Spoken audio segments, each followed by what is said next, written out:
طالبانو ته د پاکستان خبرداري ساختاري ورکړې د طالبانو ته آیا طالبانو هم څه ورته ویلي دي که نه د تازه حقیقتونو لپاره ویډیو وګورئ او سوله افغان د راتلونکو ویډیوګانو لپاره حتما سبسکرایب کړئ.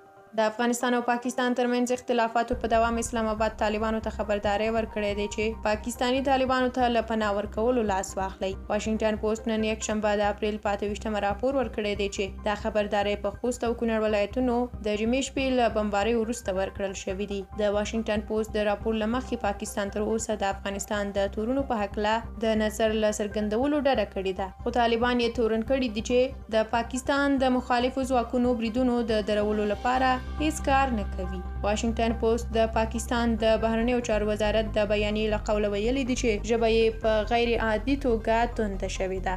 د پاکستان د بهرنیو چارو وزارت په بیانیه کې راغلي دي چې ترهګر د افغانستان خاورې له سزا پرته په پاکستان د فعالیتونو لپاره کار اخلي. له دې مخکې د پاکستان د بهرنیو چارو وزارت په اسلام آباد کې د طالبانو د سفارت شارجدافیر ورغوښتې او پاکستانی طالبانو ته د پناه ورکولو په هکله خپل اعتراض ورته اعلان کړی و. د اعتراض په داسې حال کې کیږي چې د افغانستان پر ختیځو سیمو د پاکستان د هوایي بریدونو په پایله کې له 10 زیات ملکیان ووژل شول. د طالبانو ویان ذبیح الله مجاهد له دغه برید وروسته پاکستان ته خبرداری ورکړ چې په دې اړه د افغان زغم مه ازمایئ او دا تیروتنه بیا تکرار نه کړئ، پرته له دې به ناوړه پایلې ولري.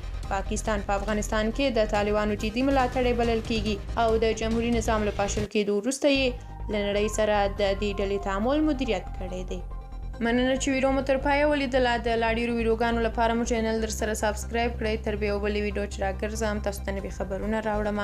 د سوله افغان یوټیوب چینل د نورو ویډیوګانو په تمه اوسئ.